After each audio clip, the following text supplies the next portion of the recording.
OLA वाला हमारा नबी सबसे बाला वाला हमारा नबी सबसे औला वाला नबी सबसे बाला वाला अपने मौला का प्यारा हमारा नबी अपने मौला का प्यारा हमारा नबी दोनों आलम का दुल्हा हमारा नबी सबसे औला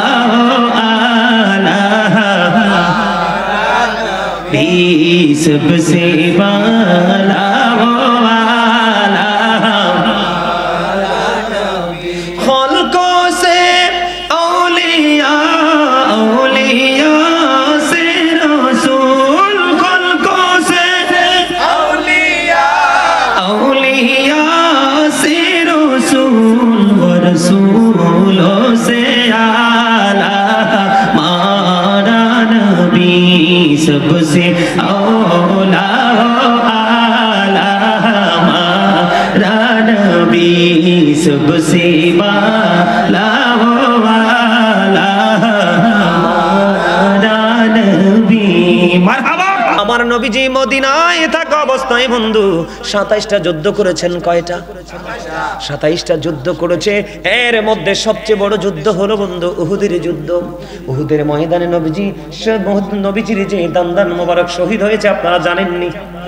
সবাই তো জানেন বন্ধুরি আমার নবীর প্রেম কত গভীর। আমার নবীর প্রেম মানুষকে কেমনে অন্ধকারাচ্ছন্ন পরিবেশের মানুষকে নূরানি মানুষ হিসাবে রূপান্তরিত করে রে।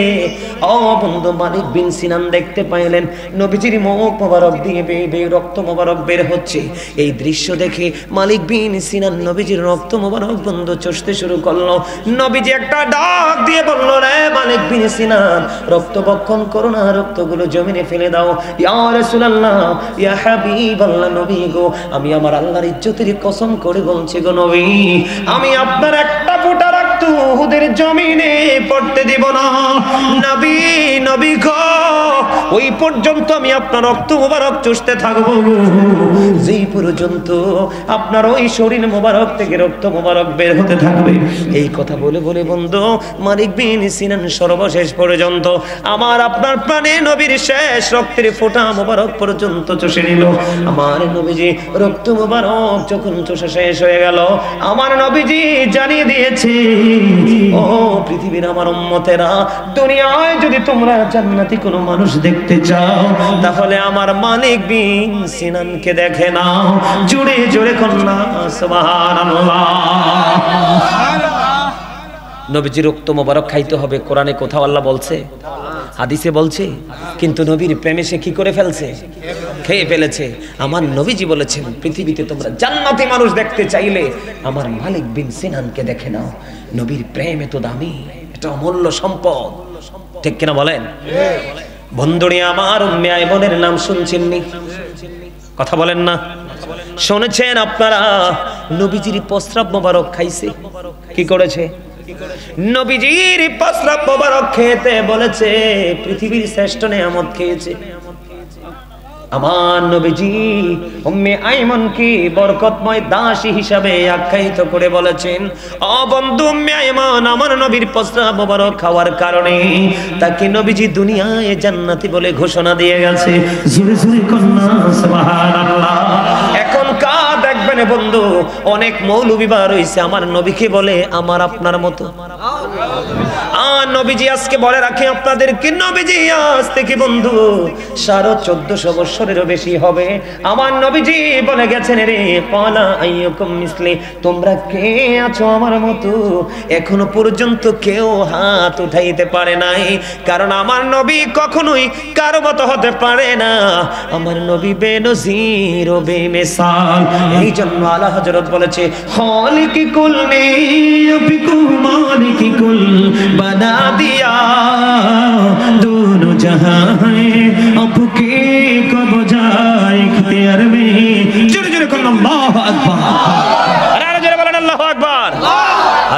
রাব্বুল আলামিন সবকিছুর মালিক, মালিক কুল বানা দিয়া।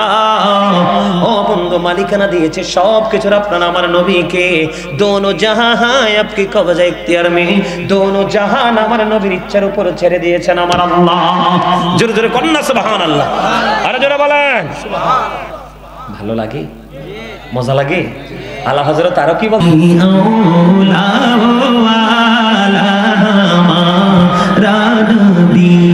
सबसे बाला वो वाला हमारा नबी, सबसे औला वो आला भी, सबसे बाला वो वाला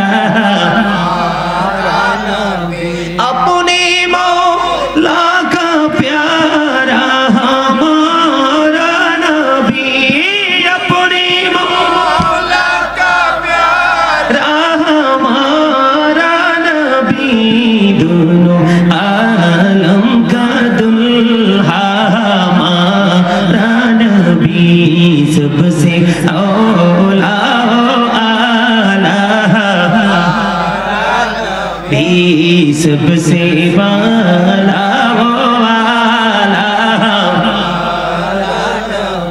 खल्कों से औलिया, औलिया से रसूल, खल्कों से औलिया, औलिया से रसूल, व रसूलों से आला हमारा नबी, सबसे औला आला हमारा नबी, सबसे बाला वाला हमारा नबी। মারহাবা। মজা লাগে না? মজা লাগে? আরে এগুলোর যে কত মজা, মনে যে রাত পার হয়ে যায়, জীবন পার হয়ে যায়, গাইতে থাকি গাইতে থাকি। জোরে জোরে কন্যা সুবহানাল্লাহ। প্রেমে না পড়লে কি প্রেমের মজা বোঝা যায়? সবাই কি প্রেমে বুঝবে? যে প্রেমিক হতে পেরেছে সেই বুঝতে পারবে, ঠিক কিনা বলেন? আরো জোরে বলেন। বন্ধুরি আমার, এখানেই শুধু ক্ষান্ত নয়, আপনারা আমার নবীর প্রেম যদি শুনেন বন্ধু অবাক হয়ে যাবেন। আমার ভাই মুফতি মাসুম মিল্লাহ সাহেব আমার পাশে বসা আছে বন্ধু। আমি যদি বন্ধু কোন ধরনের কোন কিঞ্চিত পরিমাণ বানিয়ে কথা বলি, নবী, আমার নবী কেমন নবী ছিলেন, আমার নবীজি যখন ওই পবিত্র জবান থেকে, যখন মুখ থেকে যখন থুতু মোবারক নিক্ষেপ করত, ও বন্ধু সাহাবায়ে কেরাম অধীর আগ্রহে থাকতো রে, কখন জানি নবীজির থুতু মোবারক নিক্ষেপ করবে। বন্ধু, আমার নবীজির থুতু মোবারক নিক্ষেপ করতে দেরি রে, সাহাবায়ে কেরাম এগুলো মুখে নিয়ে বন্ধু হাতে নিয়ে মেসেজ করে দিত। বন্ধু মেসেজ করে দিত রে, নবীজির থুতু মোবারক স্কিনে লাগতে দেরি, স্কিনটা 100% সিল্ক হয়ে যেত। জোরে জোরে কন্যা সুবহানাল্লাহ। আমরা এমন নবীর উম্মত, কেমন করে বলবো প্রাণের নবীকে রে বন্ধু। আমার নবীর প্রতি এত গভীর প্রেম, আমার মা বোনেরা শুনেনি ওয়াজ? প্রজেক্টর আছে? প্রজেক্টরে আসেনি? শুধু যে পুরুষ সাহাবীরা আমার নবীকে ভালোবেসেছে এমনটি নয়, বন্ধু মহিলারাও নবীকে প্রাণের চেয়ে বেশি ভালোবেসেছে। এর মধ্যে বন্ধু আমার জীবনে মহিলাদের, নারীদের মধ্যে আমার হৃদয়টাকে বেশি শীতল করেছে হযরতে নুসাইবা রাদিয়াল্লাহু তাআলা আনহুর প্রেমের ইতিহাস। জুড়ে জুড়ে করুন সুবহানাল্লাহ। বন্ধুরি আমার, হযরতে নুসাইবা রাদিয়াল্লাহু তাআলা আনহা খবর পাইলেন উহুদের ময়দানে নবীজি শহীদ হয়ে গেছে রে। বন্ধু, নুসাইবা খবরটা পাইতে দেরি, ওই উহুদের ময়দানের দিকে পাগলের মতো দৌড়াইতেছে। আশুগঞ্জ লাওয়াসারের আমার মা, আমার বোনেরা, হৃদয়ের জানালা খুলে তোমরা সবাই শুনো, শুধু পুরুষরাই নবীকে ভালোবাসে না রে, নারীরাও আমার নবীকে প্রাণের চাইতে বেশি ভালোবাসতে পারে। তার উজ্জ্বল দৃষ্টান্ত বন্ধু নুসাইবার জীবনে থেকে খুঁজে পাইলাম। নুসাইবা দৌড়ায় নবীর প্রেমে, দৌড়ায় দৌড়ায় দৌড়ায় বন্ধু। যাইতে যাইতে হঠাৎ করে নুসাইবাকে একটা খবর দেওয়া হলো, রে নুসাইবা, যুদ্ধের ময়দানে তোমার ভাই শাহাদাত বরণ করেছে। বন্ধু, ও বন্ধু, নসিবা কেমন প্রেমিক ছিলেন আমার নবীর রে। নসিবার কাছে যখন খবর আসলো তোমার ভাই যুদ্ধের ময়দানে শহীদ হয়ে গেছে, নসিবা বন্ধু দাঁড়ায় না, দৌড়ায় নবীর প্রেমে। আরো কিছু দূর যাওয়ার পরে খবর আসলো, রে নসিবা যুদ্ধের ময়দানে তোমার বাবাও তো শহীদ হয়ে গেছে। ও বন্ধু, নসিবা তারপরে একটা সেকেন্ডের জন্য দাঁড়ায় না, দৌড়ায় শুধু নবীর প্রেমে উহুদের ময়দানের দিকে। কিছু দূর যাওয়ার পরে খবর আসলো, নসিবা, নসিবা রে, যুদ্ধের ময়দানে তোমার স্বামীও তো শহীদ হয়ে গেছে। ওয়াল্লাহি, আল্লাহর কসম করে বলছি রে আশুগঞ্জের মানুষ, আমার ভাই, আমার বাবারা, নসিবা একটা একটা করে তিনটা আপন প্রিয় পুরুষের খবর তিনি শুনতে পেলেন। চলে গেল, একটা সেকেন্ডের জন্য নসিবা দাঁড়াইলো না। যাইতে যাইতে প্রাণের নবীর সাথে বন্ধু দিদার হয়ে গেল। ও নবীজি ডাক দিয়ে বলেন, নসিবা আজকে তোমার অনেক বড় ক্ষতি হয়ে গেল গো। এবার নসিবা একটা ডাক দিয়ে বললেন, ইয়া রাসূলুল্লাহ, ইয়া হাবিবাল্লাহ, নবী, নবী গো, আমার ভাই বাবা স্বামী শহীদ হয়ে গেছে, আমার মনে বিন্দু পরিমাণ কোনো দুঃখ নাই গো নবী, আমি আপনাকে পেয়েছি তো সব পেয়ে গেছি। জোরে জোরে বলেন না সুবহানাল্লাহ। কি প্রেম করেন নবীর সাথে। আজকে নিজের স্বার্থে আঘাত লাগলে সব ভুলে যান।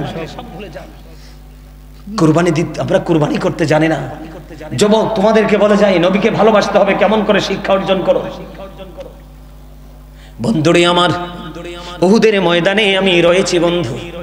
হানজালা রাদিয়াল্লাহু তাআলা আনহুর বিয়ে হলো, ভাসর হলো। আপনারা জানেন কি? সবাই তো নিশ্চয়ই জানেন যে স্বামী স্ত্রীর মিলনের পরে গোসল করা ফরজ হয়ে যায়। কি হয়ে যায়? বন্ধুরে আমার, হযরতি হানজালা নতুন মাত্র বিয়ে করলো, আজকে মাত্র বাসর হলো। একটা যুবক আর একটা যুবতীর জীবনে সবচেয়ে মধুর রাত্র হলো বন্ধু ভাসর রাত্র। এটা আল্লাহর পক্ষ থেকে দেওয়া যুবক এবং যুবতীর জন্য বিশেষ এক নিয়ামত। হানজালা নবীর এমন একজন প্রেমিক ছিল, দৌড়ে চলে গেল বন্ধু উহুদের ময়দানে। আমার নবীর প্রেমে পাগল হয়ে ছুটলো উহুদের ময়দানে বন্ধু, চলে গেল। চলে যাওয়ার পরে পিছন পিছন বন্ধু হানজালার বিবিও দৌড়ায়। যাইতে যাইতে যাইতে যাইতে ডাক দিয়ে বললেন, নবীজিকে বললেন, নবী গো, আমার স্বামী কোথায় গো নবী, আমার স্বামীকে কোথাও খুঁজে পাওয়া যাচ্ছে না। নবীজি বললেন, তুমি উপরের দিকে তাকাও, খেয়াল করেন। নবীজি বললেন, ও হানজালার বিবি রে, তুমি উপরের দিকে তাকাও। উপরের দিকে তাকাইতে দেরি রে, এবার চাইয়া দেখলেন হানজালার ওই দেহ নিয়ে জান্নাতি খাদেম ফেরেশতারা উহুদের ময়দানের দিকে নেমে আসছে। জুড়ি জুড়ি করুন সুবহানাল্লাহ। উহুদের ময়দানের দিকে বন্ধু নিয়ে আসলো। উহুদের জমিনে যখন নেওয়া হলো, হানজালার বিবি দৌড়ে চলে গেল ওই স্বামীর কাছে। যাওয়ার পরে যাইয়া দেখলেন স্বামীর দাড়িগুলো বেয়ে বেয়ে বন্ধু ফোঁটা ফোঁটা করে তাজা তাজা পানির ফোঁটা ঝরে ঝরে পড়ছে। হানজালার বিবি একটা ডাক দিয়ে বললেন, ইয়া রাসূলুল্লাহ, ইয়া হাবিবাল্লাহ, নবী গো, ও প্রাণের নবী, আমার স্বামী তো গোসল করে নাই, মেলামেশা হলো, আলিঙ্গন হলো গো, আপনার প্রেমে দৌড়ে ছুটে আসলো উহুদের ময়দানে, শাহাদাত বরণ করলো। আমি চাইয়া দেখতে পাইলাম আমার স্বামীর দাড়িগুলো বেয়ে বেয়ে গোসলের পানি ফোঁটা ফোঁটা করে পড়ছে গো নবী। আমার নবী যে একটা ডাক দিয়ে বললেন, ওরে হানজালার বিবি, তোমার স্বামী আল্লাহর প্রিয় হাবিব, হাবিবুল্লাহর প্রেমে শাহাদাত বরণ করেছে। এই জন্য আমার আল্লাহ চায় না হানজালা এমন দেহ নিয়ে আল্লাহর সাথে দেখা করো। আমার আল্লাহ জান্নাতি খাদেমদেরকে ডেকে বললেন, যা যা যা যা, আমার হাবিবের প্রেমিক হানজালাকে নিয়ে আয় রে, ওই আরশের নিচের পানি দিয়ে গোসল দিয়ে দে। ওই জান্নাতি খাদেমেরা আরশের নিচের পানি দিয়ে গোসল দিয়ে বন্ধু জমিনে পাঠিয়ে দিয়েছে। জুড়ে জুড়ে কন্যা সুবহানাল্লাহ। এখন আপনাদের আমাদের বর্তমান সময় বন্ধু আর বলবো না, বললে রাত পার হয়ে যাবে। এখন আপনারা মনে মনে বলবেন যে হুজুর, আমরা কেমন করে নবীকে ভালোবাসবো। আজকে অনেক ইয়াং ছেলেরা দেখেন মাহফিলে আসছে বটে, কিন্তু মাথায় টুপি নাই। ঠিক না বেঠি? চা দোকানে যেমনি যায় মাহফিলেও তেমনি, বাজারে যেমনি যায় সেই পোশাকে মসজিদেও বন্ধু। তোমাদেরকে মনে রাখতে হবে, মসজিদ হলো সবচেয়ে বাজার হলো সবচেয়ে নিকৃষ্ট জায়গা, আর মসজিদ হলো সবচেয়ে উত্তম জায়গা। এটা হলো জান্নাতের বাগান রে।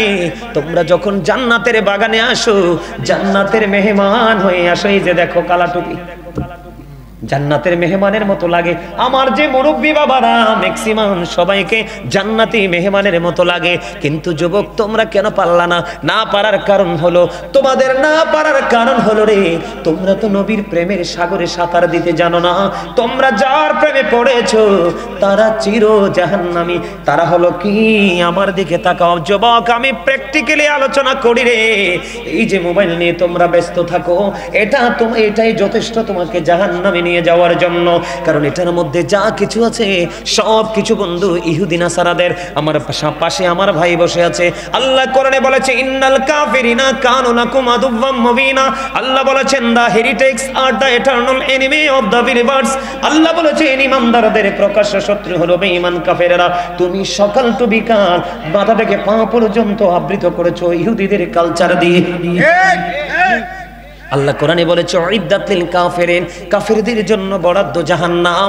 ও বন্ধু, তাদেরকে বাধ্যতামূলক যেতে হবে জাহান্নামে। তুমি যদি নবীর প্রেমিক হও, তুমি চুল কাটবা নবীর সুন্নাহ মোতাবেক, দাড়ি রাখবা নবীর সুন্নাহ মোতাবেক। এখন তুমি যদি নবীর প্রেমিক হও, আজকে বলে যাই যুবক, কোনোদিন কোন হুজুর এই ওয়াজ করেছে কিনা আমি জানি না, আজকে তোমাদের ম্যাক্সিমাম ছেলেদের পরনে দেখা যায় জিন্স প্যান্ট। এটা তোমাকে জাহান্নামে নিয়ে যাওয়ার জন্য। That's enough. বলে হুজুর কেন বললেন এই কথাটা? এটার কারণ ওই যে নবীর প্রেমের কথা বললাম। কোরআনে এসেছে আল্লাহর কাছে সবচেয়ে পছন্দের পোশাক হলো তাকওয়ার পোশাক। আল্লাহ বলেছেন লিবাসুত তাকওয়া যালিকা খায়র। আল্লাহর কাছে সবচেয়ে উত্তম পোশাক হলো তাকওয়ার পোশাক। এই পোশাক পরা একজন ইমানদার পুরুষের জন্য ফরজ। উপর দিয়ে থাকবে নাভি বরাবর অথবা নাভির উপরে, আর নিচের দিক দিয়ে থাকবে টাকনুর উপরে। তোমার প্যান্টটা উপর দিয়েও নাভির 4 আঙ্গুল বা 3 আঙ্গুল নিচে, নিচের দিক দিয়েও টাকনুর একেবারে মোড়ার নিচে। এতে বোঝা যায় তুমি নবীর প্রেমিক হতে পারোনি। তুমি মনে রাখবা, এই জিন্স প্যান্ট পরে তুমি সারা জীবন নামাজ পড়বা, তোমার নামাজ দিয়ে আল্লাহ পর্যন্ত পৌঁছাতে পারবা না। তুমি যদি নবীর প্রেমিক হও, মানুষের সাথে মিষ্টি আচরণ করো। বুখারী শরীফের মধ্যে এসেছে হাদিস কানা, আমার দিকে তাকান। আপনি লুঙ্গি বলেন, প্যান্ট বলেন, পায়জামা বলেন, ট্রাউজার বলেন, কোনটাই আপনি টাকনুর নিচে পড়তে পারবেন না, উপর দিক দিয়ে নাভির নিচে পড়তে পারবেন না। এখন আপনি যেই প্যান্টটা পরেন, হাজার টানলে উপরের দিকে উঠবে না, কারণ এটার জন্মই হয়েছে ছোট্ট হয়ে। কথা বলেন না কেন? আমি কি ভুল বলেছি? আমি বিষয় পোশাক নিয়ে আলোচনা আছে, অনলাইনে খুঁজে বের করে শুনবেন, তখন বুঝতে পারবেন যদি আপনি বিবেকবান হন আপনি কোন প্রেমিক। আমি আপনাদেরকে বলি, আমার নবীজিকে একজন প্রশ্ন করলেন, ইয়া রাসূলুল্লাহ, নবী ওই ব্যক্তিটা অনেক বেশি দান সাদকা করে, নামাজ পড়ে গো নবী, কিন্তু তার ব্যবহার সুন্দর নয়। নবী বললেন সে জাহান্নামী। আরেকজন মহিলার দিকে ইশারা করে বললেন, ইয়া রাসূলুল্লাহ, ওই মহিলাটা অনেক বেশি দান করতে পারে না, অনেক বেশি আমল করতে পারে না, কিন্তু তার ব্যবহার এত মধুর। নবীজি বললেন সে জান্নাতি। তাহলে আপনি যদি নবীর প্রেমিক হন, আপনার জবানকেও কন্ট্রোল করতে হবে। আপনার আল্লাহ রাসূল বলেছেন জবান এবং হাতের ক্ষতি থেকে যেই মুসলমান নিরাপদ, সেই হলো মুমিন। জোরে জোরে কোন ঠিক না বেঠে? আরো জোরে বলেন। কথা কি বুঝতে পারছেন আমার? আপনি যদি নবীর প্রেমিক হন, মা বাবার সাথে ভালোবাসবেন, মা বাবাকে ভালোবাসবেন, কারণ paradise of the child under the feet of the mother. মায়ের পায়ের নিচেই সন্তানের জান্নাত। We should obey our parents. আমাদের প্রত্যেকের উচিত আমাদের মা বাবাকে মান্য করা, কারণ মা বাবাকে ভালোবাসা ফরজ, তাদেরকে কষ্ট দেওয়া বন্ধু হারাম। আল্লাহ কোরআনে বলেছেন ওয়াবিল ওয়ালিদাইনি ইহসানা। জোরে জোরে কন্যা সুবহানাল্লাহ। আপনি যদি মুমিন হন, নবীর প্রেমিক হন, আপনার জন্য যা বরাদ্দ করবেন, ভাইয়ের জন্য তা বরাদ্দ করবেন। আপনি যদি মুমিন হন, নবীজি বলেছে তরকারি রান্না করার সময় তরকারিতে ঝোল একটু বাড়িয়ে দিও, যেন তোমার পাশের ঘরের গরিবকে তুমি একটু দিতে পারো। মা আয়েশা বললেন, নবী গো, আমি কিছু দিব, আমি আমার 2 জন প্রতিবেশী আছে, কাকে আগে দিব? আমার নবীজি বললেন, যার ঘর তোমার খুব কাছে রে, তাকে তুমি আগে দাও, তারপরে তুমি দাও। তাহলে এই হাদিস থেকে বোঝা যায়, আপনি যদি কাউকে কোনো কিছু দেন, আগে নিজের আশেপাশের গরিবকে দিয়ে তারপরে শ্বশুর বাড়ি পাঠাতে হবে, ঠিক না?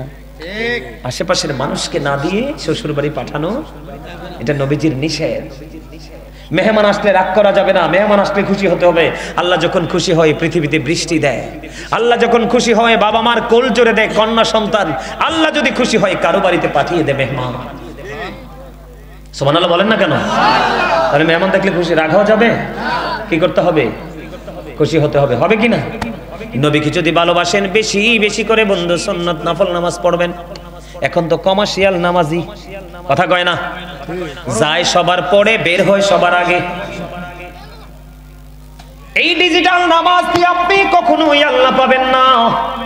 এদিকে তাকান, নবীকে যদি ভালোবাসেন, যদি বলেন আমি নবীর প্রেমিক, তাহলে জুম্মার দিনে সব দিনের চাইতে উত্তম রূপে গোসল করবেন, সুন্দর পাঞ্জাবিটা পরবেন, শার্ট টি শার্ট পাট গেঞ্জি পরে যাবেন না, জিন্স প্যান্ট পরে যাবেন না, পায়জামা পাঞ্জাবি পরে যাবেন, সুন্দর আতর লাগাবেন, হেঁটে গেলে যেন বুঝতে পারে যে নামাজি হেঁটে যায়। সবার আগে যদি আপনি মসজিদে গিয়ে বসতে পারেন, প্রথম কাতারে আপনার আমল নামায় আসবে ওট কুরবানির সওয়াব।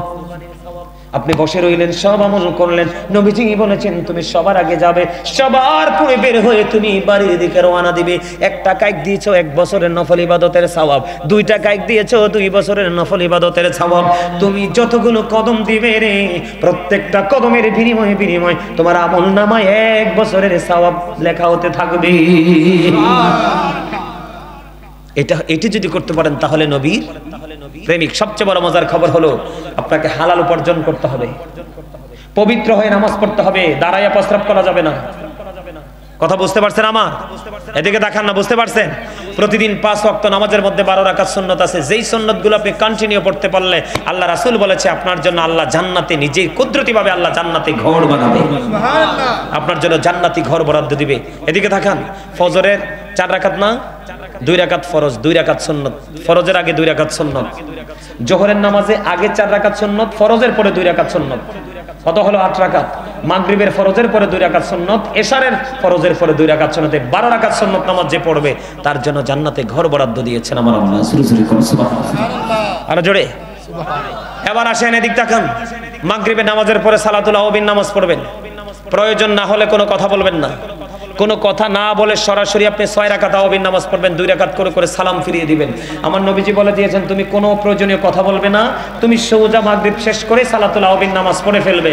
তোমার এই সালাতুল আওয়াবিন নামাজ পড়ার কারণে একদিনে যদি তুমি এই আদবের সাথে আওয়াবিন নামাজটা পড়তে পারো, একদিনের আওয়াবিনের বিনিময়ে তোমার আমল নামায় 12 বছরের নফল ইবাদতের সওয়াব দেওয়া হবে। সুবহানাল্লাহ। এমনি করে করে আমার তো সব বলা সম্ভব না, আপনাদের আশেপাশে যারা ইমাম সাহেব আছে, মাসুম বিল্লাহ ভাই আছে, আরো যারা আছে, তাদের থেকে খুঁজে খুঁজে একটা একটা করে বের করে আপনারা সেই আমলগুলো করবেন। আল্লাহ আমাদের সবাইকে সেইভাবে আমল করার তৌফিক দান করুন। সকলে বলুন আমিন, আরো জোরে বলুন আমিন, আর একটু মহব্বতে করুন আমিন।